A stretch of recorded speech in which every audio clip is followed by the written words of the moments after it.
자, 이번 시간에 논의 드릴 주제는 도시군 관리계획의 첫 번째 주제, 용도 지역의 지정 변경에 관한 계획, 이 주제를 가지고 설명드리도록 하겠습니다. 그래서 자, 일단 용도 지역, 토지에 무조건 존재하는 개념 중에 하나가 되게 될 것이고요. 그리고 이에 따라서 건폐율과 용적률, 용도 제한, 그리고 간접적으로 높이 제한 등의 문제가 발생하는 것을 가리켜서 용도 지역이라 부릅니다. 그래서 총 21개 경우의 수가 있고요. 모든 토지 이용 규제 출발점은 용도 지역부터 시작을 합니다. 그래서 우리 앞에서 관리계획이라는 게 용도 지역 외에도 용도 지구나 용도 구역, 기반 시설의 설치, 정비 계량, 지구 단위 계획 뭐 이런 것들이 있을 수가 있는데 이 중에서 가장 중심이 되는 것은 뭐가 된다? 용도 지역. 이것만 필수고 나머지는 있을 수도 있고 없을 수도 있다라고 얘기를 시작을 하게 됩니다. 그래서 자, 용도 지역이라고 하는 거. 자, 이게 이제 종류부터 먼저 가야 되는데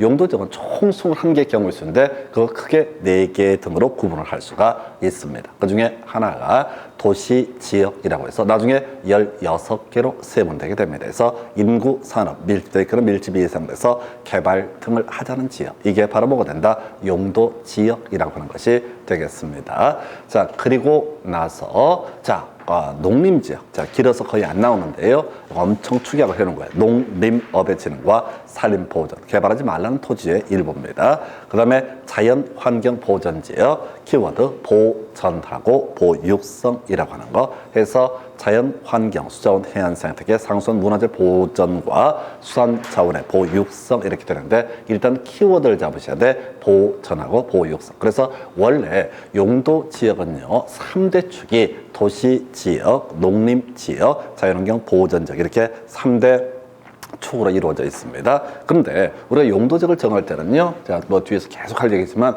기초조사라고 하는 것을 해봐야 돼. 그래서 자, 어떤 지역에 보전과 보호 육성할 필요가 있으면 자연환경 보전 지역으로. 자, 농림업의 진흥과 삶의 보전을 위해서 필요하면 농림지역으로. 그러면 또 하나 인구와 산업이 집중이 돼 있거나 집중이 예상돼서 개발을 할 필요가 있으면 도시적으로 정하면 될 것인데 이 셋 중에 어느 하나에 속하기 애매한 토지가 있다라고 했을 때 그때 그것을 총칭하여 관리지역이라고 부르게 됩니다. 그래서 요 3개로 다시 나눠지게 되죠. 관리지역은요 계획관리, 생산관리, 보존관리라고 해서 계생보 이렇게 가셔야 돼서 이 정의 자체가 시험에 나오지는 거의 않을 테니까 쫓아가지 마시고 계속 반복하면서 뉘앙스만 판단하시는 겁니다. 그래서 도시 지역에 준해석 관리가 필요한 지역을 뭐라고 그런다? 계획관리지역, 농림지역에 준해석 관리가 필요한 지역을 생산관리지역, 그리고 자연환경 보전지역에 준해석 관리가 필요한 지역을 보전관리지역이라고 정의를 하게 됩니다. 그래서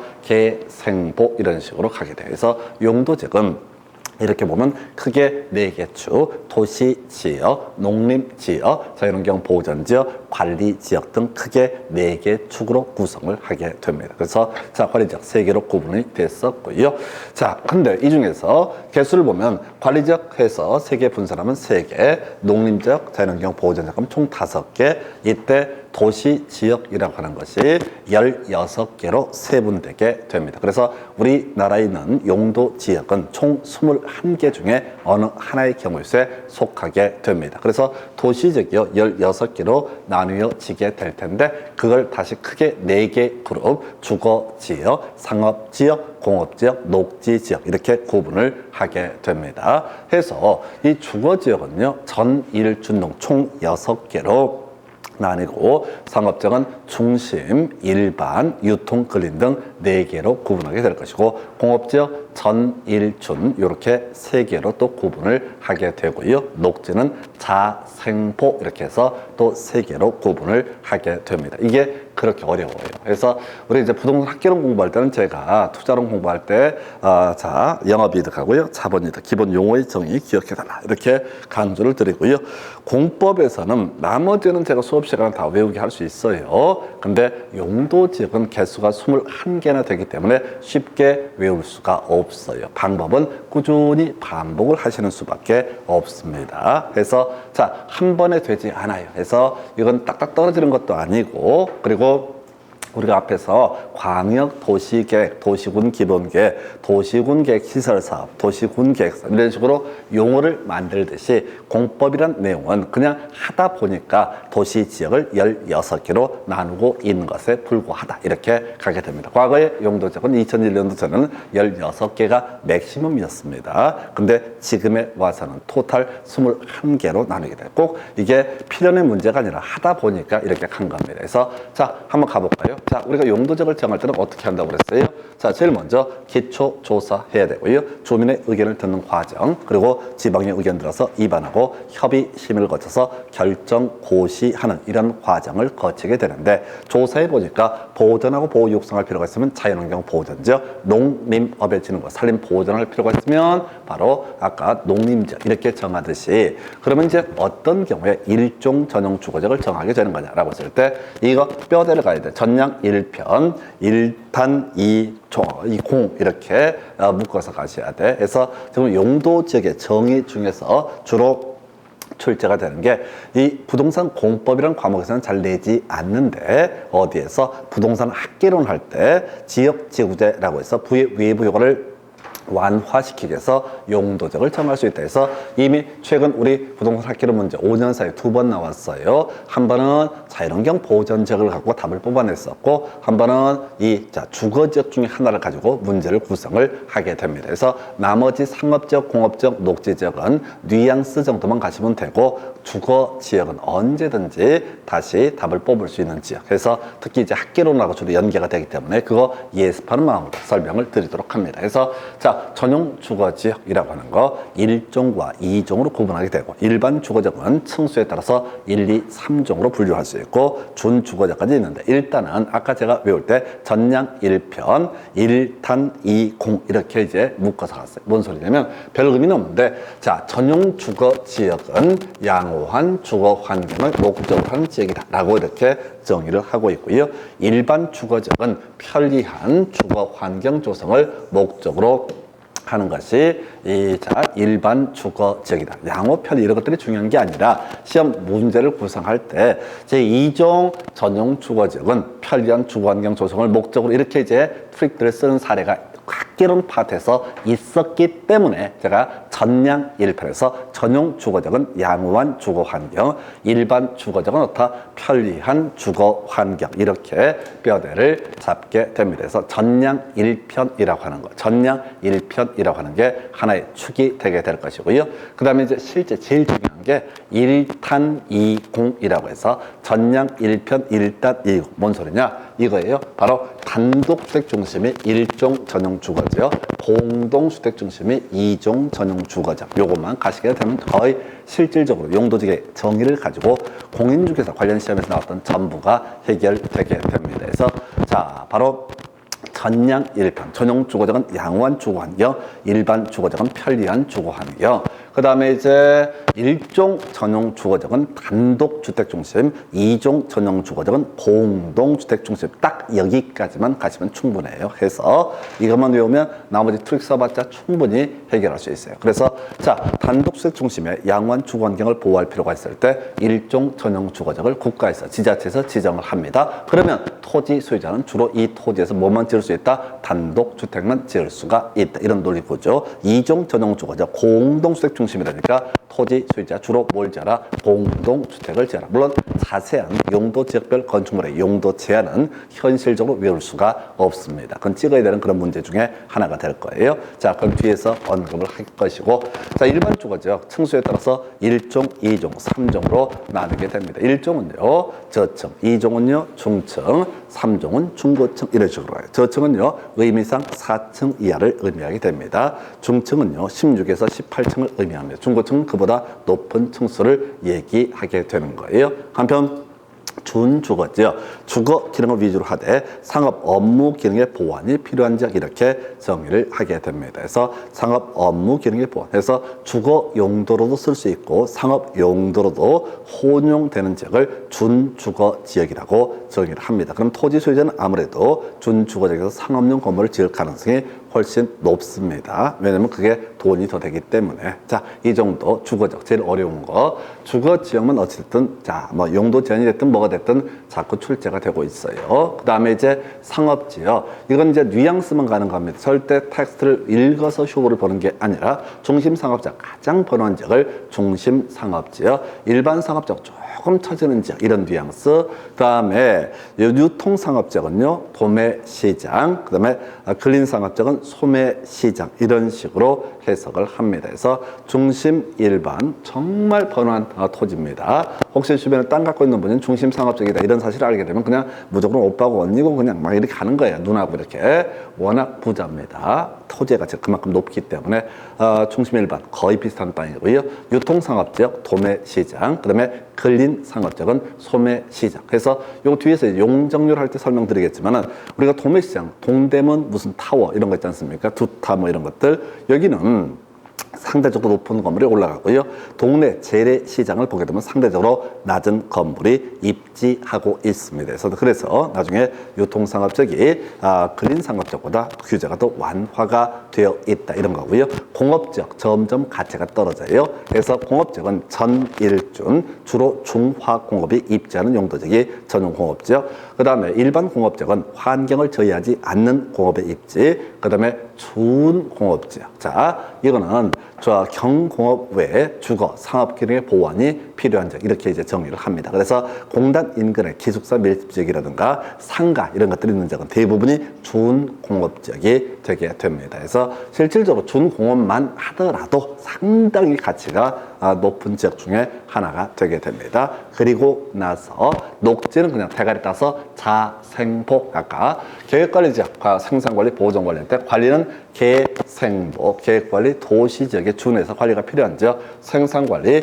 농림지역에 준해서 관리가 필요한 지역, 보존관리 바로 자연환경 보전지역에 준해서 관리가 필요한 지역. 그래서 관리적 셋 중에서요 가장 규제가 센 건 보전관리지역이다라고 이렇게 얘기를 합니다. 자, 한편 저 녹지는 자생보라고 해서 자연 녹지 제한적 개발, 생산 녹지는 개발 유보, 보전 녹지는 보전이라고 되어 있습니다. 그래서 자생보라고 하는 거 이렇게 가게 돼요. 이런 건 외워서 거의 써먹지 못해요. 그래서 용도지역 파트에서 이론상 한 2문제 정도가 구성이 되게 되는데 조금 이따 논의하게 될 건폐율, 용적률 이런 게 워낙 출제 가능성이 높고 많이 출제가 되기 때문에 이런 용도지역의 정의는 거의 출제가 되지 않는데 굳이 이걸 읽어드린 이유는 나중에 부동산 학개론 할 때 그때 이게 집중이 안 되거든. 정책론이라는 파트를 가서 보게 되면 부의 외부 효과를 제거하기 위해서 정부가 부동산 시장에 간접적으로 개입하는 방법 중에 하나가 지역지구제, 바로 대표값 용도지역제를 시험 문제로 구성을 하게 됩니다. 그래서 자, 다시 가봅시다. 그럼 이제 전용 주거지역은 양호한 주거환경, 일반 주거지역은 편리한 주거환경. 자, 1단 2동 공 이렇게 가서 1종 전용 주거지역은 단독주택 중심, 2종 전용 주거지역은 공동주택 중심 이렇게 정리하고 뒤에 자생보 할 때 자연녹지 제한적 개발, 생산녹지 개발 유보, 보전녹지 보전이라고 하는 거예요. 그래서 이렇게 기준이 있잖아요. 그러니까 이런 것도 언제 써먹냐면 용도지역을 정할 때는 입안에서 결정하는 과정을 거칠 텐데 각각의 특징에 따라서 해당 용도지역을 입안 결정 과정에 따라서 지정을 하게 된다라는 의미가 내재가 되어 있습니다. 그래서 이게 용도적 지정의 기준이라는 거고요. 워낙 기초가 되는 개념이에요. 그래서 일단 지금 용도지역의 종류라고 하는 것은 숙달이 되어 있어요. 뒤에 뭐 다시 한번 말씀드리겠지만 21개 중에 가장 규제가 센 용도지역은 자연환경보전지역이고요. 관리적 셋 중에서 가장 규제가 센 땅은 보전관리이고요. 도시지역이 주상공록 등으로 분류가 됐을 때 16개, 그 중에서 가장 규제가 센 땅은 보전녹지다라고 이렇게 정리를 하게 됩니다. 이게 기본 논리 구조가 되겠습니다. 이게 기본 논리 구조가 되게 되는 거예요. 해서 이렇게 이제 그림을 잡고 가게 될 텐데 요거를 이제 갈 때 용도지역 지정 과정, 기본적으로 도시공관리계 입안 결정 과정에 따른다. 예외 있는데 지금은 공부하실 건 아니고요. 지금은 너무 어렵고 일단은 용도지역을 지정할 때 변경할 때 앞에서 기초조사, 주민의 의견을 듣는 공고열람, 지방의회 의견 정책, 등등등 등등 이런 과정을 통해서 용도적을 지정한다. 그럼 이제 오늘 이제 꼭 기억해야 될 주제가 바로 건필과 용적률 규제라는 숫자 기억을 하셔야 됩니다. 해서 일단은 이 숫자 자체는 몇 번 하시면 금방 외우는데 문제를 풀 때는 또 쉽지가 않아요. 해서 일단은 좀 쉽게 가보십시다. 주거 지역의 건폐율의 최대한도 이론상 최대치입니다. 해서 보니까 556657 이렇게 되어 있죠. 1종 전용 주거적 50% 이하, 2종 전용 주거적 50% 이하, 1종 일반 주거적 60% 이하, 2종 일반 주거적 60% 이하, 3종 일반 주거적 50% 이하, 그리고 자, 준 주거적 얼마? 70% 이하라고 해서 556657. 근데 556657은 금방 외우실 수가 있어요. 근데 뭐가 문제가 되냐면 이 순서를 모르면 개판돼 버리는 거야. 그래서 전용 주거적은 1종과 2종으로 구분하고 일반 주거적은 1, 2, 3종으로 구분하고 준 주거적은 세분할 수 없다라고 하는 이 순서를 알고 계셔야지 숫자가 의미를 찾게 됩니다. 이게 미치는 거야. 이게 너무 쉽다고 사람들이 되게 생각을 많이 하시는데 저희 보면은 이제 모의고사 이런 거 테스트를 해보고 체크를 해보면 거의 건폐율 용적률은 상당 수험생이 다 틀립니다. 생각보다 많이 틀려요. 이게 막상 시험장에서 떨리니까 줄줄줄 안 나와. 그래서 이 건폐율 문제, 용적률 문제를 풀어갈 때는 우리가 외운 다음에 숫자를 막 써놔야 돼. 써놓으면 금방 찾을 수 있어요. 예를 들어서 556657 이렇게 써도 하십시다. 그러면 전, 일, 준 이렇게 가면 이제 찾아서 매칭을 시켜서 시험 문제 풀 수가 있어요. 근데 그냥 줄줄줄 하려고 하니까 이게 욕심내니까 안 되는 거예요. 556657을 외우시는 거예요. 두 번째 상업지역 9887 이렇게 되어 있습니다. 해서 가장 번원지기 중심상업지역 90% 이하, 일반 상업지역 80% 이하, 유통상업지역도 80% 이하, 그리고 근린상업지역 70% 이하. 그래서 중심, 일반, 유통, 근린 순서를 알고 가셔야 돼요. 제가 아까 용도적인 정의를 설명드리지 않아서 뉘앙스만 알면 된다고 그랬어요. 대신 순서를 알아야지 이 건폐율 혹은 용적률을 따지는 문제를 해결해 내실 수가 있습니다. 9887. 그 다음에 공업지역 777. 쉽죠? 전용 공업지역도 일반 공업지역도 그 다음에 준공업지역도 70% 이하. 녹지 둘 해서 자연녹지, 상산녹지, 보존녹지 모두 20% 이하. 한편 계획관리, 상상관리, 보전관리, 농림자연환경 보전지역을 보통 묶어서 부를 때 도시지역 외지역이라는 용어를 보통 씁니다. 도시지역 외지역은 관리지역, 농림지역, 그리고 자연환경 보전지역으로 구분을 할 수가 있습니다.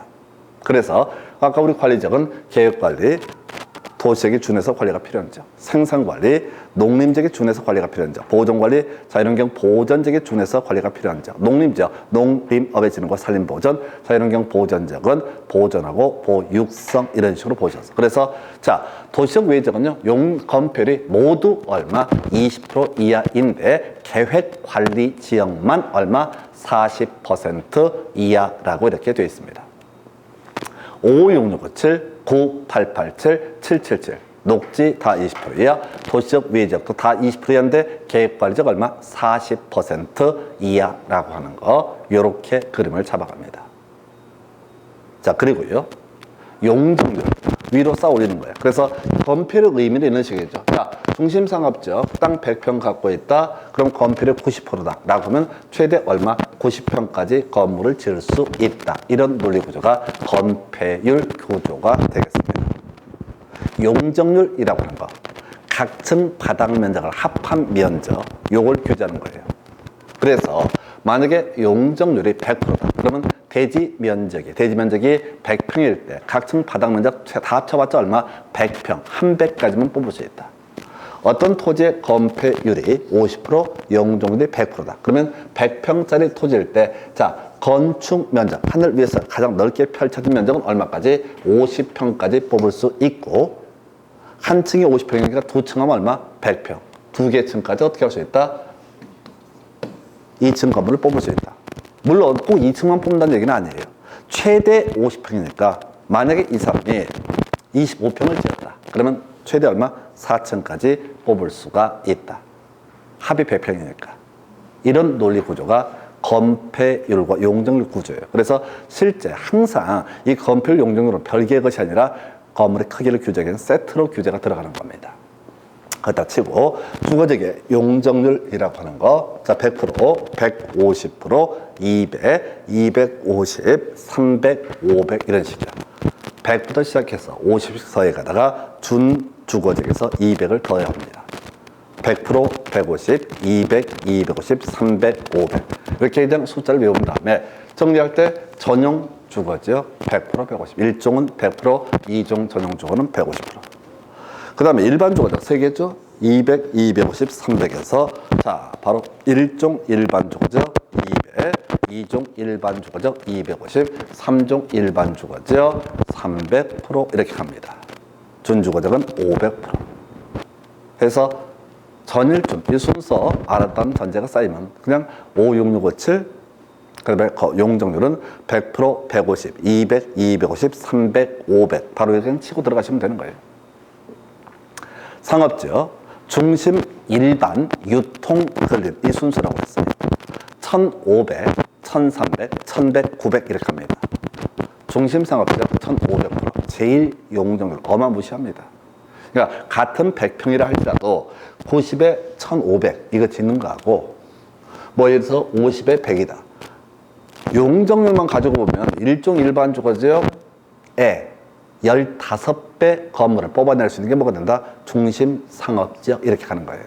그래서 우리가 땅을 갖고 있다라고 하면 법을 공부하기 전에는 몇 평인데? 라고 물어보는 게 일반적인 질문의 취지가 될 테고 법을 알면은 무조건 뭘 물어봐야 돼?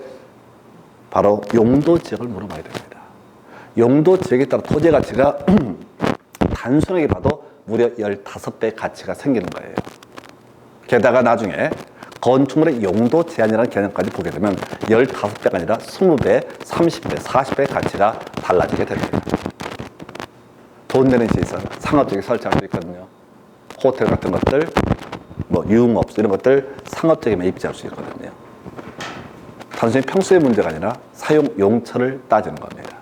해서 자 중심 일반 유통거리 순서에 따라서 용적률 1500, 1300, 1100, 900 공업지역은요 300, 350, 400 전용 공업지역 300 일반 공업지역 350 준공업지역 400 녹지는 100, 180이라고 해서 자생보 순서에 따라가죠. 자연녹지, 생산녹지 100% 이하, 보전녹지 얼마? 80% 이하. 그래서 가볼까요? 도시지역 이 16개 중에서 가장 규제가 센 땅은 뭐가 된다고요? 보전녹지가 되게 되는 겁니다. 그래서 나중에 좀 이따 공부하게 될 게 도시적이 세분되지 않게 되면 가장 규제가 센 보전녹지 지역에 관한 규정을 적용하는 이런 것들 공부를 하시면 됩니다. 하나 더. 자, 지금 도시적 외지역이라고 하는 것을 검토하게 되면 비도시적, 거기는 관리지역과 농림지역과 자연환경 보전지역이라고 하는 것이 있습니다. 그래서 관리지역은 계생부 순서에 따라서 계획관리지역은 100% 이하고요. 생산관리, 보전관리 80% 이하. 농림지역, 자연환경 보전지역 80% 이하라고 이렇게 해석을 합니다. 그래서 자 관리적 3개 중에서 가장 규제가 센 땅은 외우셔야 돼 보전관리. 지금 숫자만 보면 생산관리와 보전관리가 같은 것처럼 보이는데 답을 미리 외우셔야 된다고. 보전관리가 가장 규제가 세다. 지금 그 농림 자연환경 보전적 비교하면 20에 80 똑같아 보이잖아요. 그럼에도 불구하고 결론 자연환경 보전적이 가장 규제가 세다. 그래서 이 건폐율 용적률을 따져보는 문제 거의 한 90% 이상 출제가 됩니다. 그러니까 이 문제는 절대로 실수를 해서는 안 되는 문제예요. 제가 국토기업 12문제 중에서 8문제 맞춰야 된다고 그랬습니다.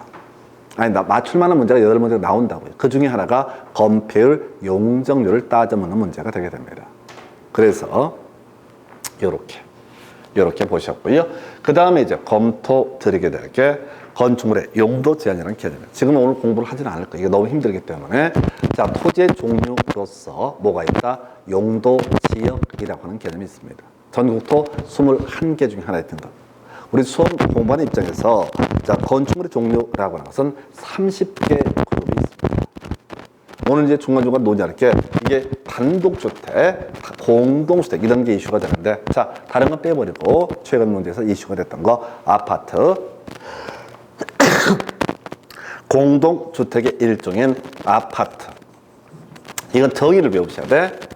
5계층 이상의 주거 용도로 쓰이는 건축물을 가리켜서 뭐라고 한다? 아파트라고 설계합니다. 부동산 학개론 하면서 한참 공부해요. 부동산 학개론에서는 이 주택의 정의에 대해서 나온 거죠. 자, 그리고 단독주택 중에서는 나중에 이제 듣고만 버리십니다. 지금 나중에 학개론을 한참 할 거니까 다중주택, 그 다음에 다가구주택 이런 게 주요 이슈예요. 다중주택은요, 하숙집을 얘기하는데 법상 정의는 3층 이하에 330 이하. 다가구주택은 3층 이하에 660 이하라고 이렇게 정의를 합니다. 다시, 다중은 3층에 330 이하. 다가구는 3층에 660 이하. 뭐 그렇다 치고 이걸 지금 다 외울 건 아니고 다중주택이 하도 학교론에서 무조건 15년 동안 다중주택만 가지고 답을 구성을 했어요. 어떤 식이든 간에. 근데 학교론 할 때 말씀드리겠고 여기 아파트가 이슈가 돼 여기서는 아파트는 5계층 이상의 주거 용도로 쓰이는 공동주택을 가리켜서 뭐라고 한다? 아파트. 뭐 설명드리려고 이거 하려면 이거예요. 아까 용도 지역에 따라서 나오는 규제라고 하는 게 건폐율 규제, 용적률 규제, 그리고 용도 제한의 규제, 그리고 간접적으로 여기서 높이 제한의 문제가 발생될 수 있다라고 설명을 드렸습니다. 첫 번째 그림을 생각해야 돼. 용도죠. 전국토 21개 중에 하나의 등급을 매기는 이유가 국가에서 각각의 토지를 소유자를 만나가지고 너는 건폐를 얼마에, 너는 용적률 얼마에, 너는 용도점 이렇게 하면 너무 복잡하니까 전국토 줄을 세워가지고 일괄적으로 21개의 행위 제한 세트 규제를 딱 만들어. 그리고 나서 하나하나 각각의 필지에다 용도적을 정해주게 되면 이 21가지 중에 하나의 규제가 자동으로 적용이 된다. 이런 식의 개념을 용도지역이라 부릅니다. 그래서 30회 때 문제는 어려운 게 나왔는데 그 전에 나왔던 두세 번 나왔던 주제 아파트 설치할 수 없는 지역 일종에는 아파트가 안 됩니다. 단순화시켜야 돼요. 일종에는 아파트가 안 됩니다. 일종 전용 주거지역은 단독주택 중심이니까 아파트를 설치할 수 없습니다. 아까 이종 전용 주거지역이 공동주택 중심. 한편 일반 주거지역은 저층, 중층, 중고층 이렇게 가면서 저층은 4층 이하를 의미한다고 그랬습니다. 다른 건 모르겠는데 일종 전용주거 단독주택 중심이니까 공동주택인 아파트는 입지할 수 없습니다. 일종 일반 주거지역 4층 이하의 건물만 지을 수 있으니까 5계층 이상, 5계층 이상이 주거 용도로 쓰이는 아파트라는 것을 다 입지할 수 없다라고 이렇게 논의를 합니다. 그래서 이게 이제 과거 한 5년 정도의 문제를 갖고 분석하면 2번 나왔어요. 아파트 얘기가. 그래서 이런 문제가 나온다 안 나온다 이걸 꼭 설명을 드리고자 하는 것은 아니고 용도 지역에 따라서 건물의 종류라고 하는 것도 다 일정한 제약을 받는다. 아까 제가 상업적 얘기하면서 용적률 1500% 일종 전용에 비해서 단순 비교하면 15배의 가치가 있다. 근데 그걸로 끝나는 게 아니야. 용도 제한도 돈 되는 건물을 막 지을 수 있어요. 용도를. 그래서 중심 상업적, 일반 상업적 그렇게 비쌀 수밖에 없다. 이런 해석이 가능합니다. 자, 이렇게 보셨고요. 자, 그래서 용도 지역에 따라서 발생하는 규제. 용도 지역 도시군 관리의 입안 결정 과정 등을 통해서 21개 중에 하나의 등급을 매기게 될 것이고 이렇게 등급이 매겨지게 되면은 이에 따라서 건폐율과 용적률과 용도 제한 등의 규제가 발생되게 된다. 예, 그리고 나서 이제 용도 제한이라고 하는 거, 용도 제한이라고 하는 개념 요렇게까지 보셨어요. 거의 다 끝났습니다. 자, 그래서 자 이렇게 이제 마지막 주제가 될 텐데요. 용도 지역이 혹시 지정되지 않았다라고 했을 때 건폐율과 용적률과 용도 제한이라고 하는 거 가장 규제가 센 자연환경 보전 지역에 관한 규정을 적용합니다. 한편 관리 지역이 셋 중에 어느 하나로 세분되지 않게 되면은 그 중에 가장 규제가 센 보전 관리 지역에 관한 규정을 적용을 하게 됩니다. 그리고 도시 지역이 16개 중 어느 하나로 세분되지 않게 되면 가장 규제가 센 어떤 지역? 바로 보전 녹지 지역에 관한 규정을 적용한다. 이게 그냥 용도 지역이라는 개념의 기초적인 개념이에요. 자, 여기다 이제 한두 개 나중에 우리 기본 강의, 기본서 나오면 살을 붙여 갈 텐데 가장 기초예요. 그리고 처음 공부하실 때는 힘들어도 눈으로 계속 익숙해져야 될 게 용도 지역이에요. 제가 보통 강의할 때 웬만하면 예복습하라는 얘기 안 합니다. 어차피 안 할 거 많이 하니까. 근데 용도 지역하고요. 나중에 건축학 공부하게 되면 건축물의 용도 분류라고 하는 거 이거는 숙달이 돼 있어야 돼. 그래야지 어떤 문제를 봤을 때, 법조문을 봤을 때 금방 이해가 돼요. 왜? 용도적인 정의가만 숙지가 되면은 법에서 뭐라고 얘기하든 간에 모든 조문이 그대로 이해가 돼요. 당연히 그렇지라는 생각이 드는 거예요. 그래서 토지 종류, 용도 지역이라고 하는 거 이걸 정확히 좀 반복을 해 주셔야 됩니다. 그런데 벌써 지금 이제 우리 11월, 12월 이때는 지금부터 이제 뭐 스트레스 받을 일은 아니고 하여튼간에 무한 반복할 게 용도 지역이라는 주제예요. 그래서 이렇게 정리를 하면 이런 식이죠. 자, 용도 지역이라고 하는 거 기본뼈대 건폐율과 용적률과 용도 제한 등을 규제하기 위해서 국가 지자체가 전 국토에 21개 중에 하나의 등급을 매기는 개념을 뭐라고 한다? 용도 지역이라고 부릅니다. 그래서 뒤에 뭐 예외 항목을 공부하겠지만 용도 지역을 지정할 때 얘도 관리 계획의 일종이기 때문에 뭘 한다고요? 바로 도시군관리계획 입안 결정 과정을 통해서 용도 지역 21개 중에 하나를 정하게 됩니다. 그리고 지정되는 고시가 있게 되면 이 21개 중에 하나의 용도 지역에 따른 건폐율과 용적률과 용도 제한의 규제가 발생되게 된다. 근데 국가지자체에서 그 토지에 대해서 규제를 바꿀 필요가 있다라고 판단하면 다시 입안 결정 과정을 통해서 뭘 한다고요? 21개 중에 다른 하나의 용도 지역으로 지정을 하게 된다. 그리고 미리 땡겨서 이 용도 지역을 바꾸면 뭐가 특징이 있냐면요. 지금 용도 지역에 따라서 아까 규제를 보니까 건폐율과 용적률과 용도 제한의 규제가 바뀌게 됩니다. 세트가 다 바뀌어버려요. 세트가. 일종 전용 주거지역과 이종 전용 주거지역과 일종 일반 주거지역을 비교하게 되면 다 바뀌어버리잖아요. 건폐율도 바뀌어, 용적률도 바뀌어, 용도 제한도 바뀌어.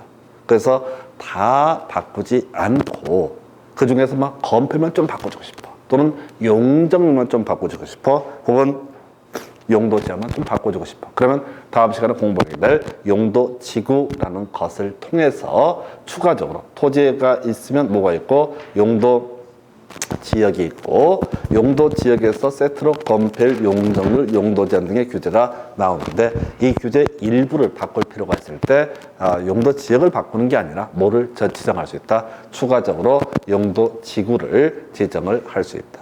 또는 추가적으로 용도 구역을 지정할 수 있다. 혹은 나중에 주로 이제 문제가 되는 게 지구 단위 계획 등을 수립할 수 있다. 이런 식으로 하는 겁니다. 그래서 결과적으로 이 도시군 관리 계획 우리가 5개를 중심으로 공부를 하게 될 것인데 이 도시군 관리 계획이라고 하는 것은 국가 지자체 입장에서 토지 소유자에게 건폐율과 용적률과 용도 제한 등을 하기 위한 수단 방법이 되게 된다. 해서 이게 결국은 이제 공부를 우리 관리계획 총론도 설명을 드렸지만 전체가 계속 엮여서 가는 거예요. 엮여서. 그래서 이 국토기획부에서 특히 용도지역은 다른 법, 도시개발법, 정비법, 그 다음에 건축, 주택, 농지법까지도 중간중간에 꼭 나와요. 용도지역이 뭐뭔데 이런 식으로 탁 치고 나와요. 그러면 용도지역의 의미만 이해를 하시게 되면 법조문의 뉘앙스를 어느 정도 해석을 해내실 수가 있습니다. 그래서 이 정도가 바로 용도지역. 오늘 여기까지 가지고 다음 시간에 용도지구부터 이어서 가겠습니다. 수고했습니다.